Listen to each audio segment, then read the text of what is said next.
ॐ अथ पञ्चदशोऽध्याय। श्रीभगवानुवाच ऊर्ध्वमूलमदः शाखम् अश्वत्थं प्राहुरव्ययम् छन्दांसि यस्य पर्णानि यस्तं वेद स वेदवित् अधश्चोर्ध्वं प्रसृता तस्य शाखा गुणप्रवृद्धा विषयप्रवाला अधश्च मूलान्यनुसन्ततानि कर्मानुबन्धीनि मनुष्यलोके न रूपमस्येह तथोपलभ्यते नान्तो न चादिर्न च सम्प्रतिष्ठा अश्वत्थमेनं सुविरूढमूलम् मसङ्गशस्त्रेण दृढेन छित्त्वा ततः पदं तत् परिमार्गितव्यम् यस्मिन् गता न निवर्तन्ति भूयः तमेव चाद्यं पुरुषं प्रपद्ये यतः प्रवृत्तिः प्रशिता पुराणी निर्माणमोहाजितसङ्गदोषा अध्यात्मनित्या विनिवृत्तकामाः द्वन्द्वैर्विमुक्ताः दुःखसुखसङ्गैर्गच्छन्त्यमूढा पदमव्ययं तत् न तद्भासयते सूर्यो न शशाङ्को न पावकः यद्गत्वा न निवर्तन्ते तद्धाम परमं मम ममैवांशो जीवलोके जीवभूतः सनातन मनःषष्ठानीन्द्रियाणि प्रकृतिस्थानि कर्षति शरीरं यदवाप्नोति यच्चाप्युत्क्रामतीश्वरः गृहीत्वैतानि संयाति वायुर्गन्धानि वाशयात्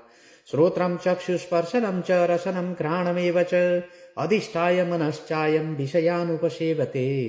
उत्क्रामन्तं स्थितं वापि भुञ्जानं वा गुणान्वितं विमूढानानुपश्यन्ति पश्यन्ति ज्ञानचक्षुषः यतन्तो योगिनश्चैनं पश्यन्त्यात्मन्यवस्थितं यतन्तोऽप्यकृतात्मानो नैनं पश्यन्त्यचेतसः यदादित्यगतं तेजो जगद्भासयतेऽखिलं यच्चन्द्रमसि यच्चाग्नौ तत्तेजो विद्धि मामकम् गामाविश्य च भूतानि धारयाम्यमोजसा पुष्णामि चौषधिः सर्वाः सोमो भूत्वा रसात्मकः अहं वैश्वानरो भूत्वा प्राणिनां देहमाश्रित प्राणापानसमायुक्तः पचाम्यन्नं चतुर्विधं सर्वस्य चाहं हृदि सन्निविष्टो मत्तस्मृतिर्ज्ञानमपोहनं च वेदैश्च सर्वैरहमेव विद्यो वेदान्तकृद्वेदविदेव चाहम् द्वाभिमौ पुरुषौ लोके क्षरः चाक्षर एव च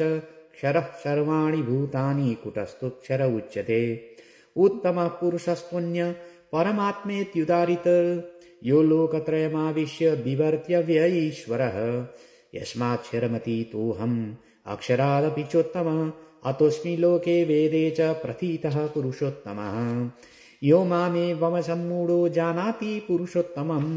स सर्वविद् भजति मां सर्वभावेन भारत इति गुह्यतमं शास्त्रम् इदमुक्तं मया नघ एतद्बुद्ध्वा बुद्धिमान् स्यात् कृतकृत्यश्च भारत।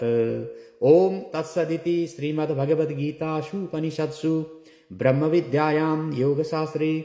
श्रीकृष्णार्जुनसंवादे पुरुषोत्तमयोगो नाम पञ्चदशोऽध्यायः। हरि हरि।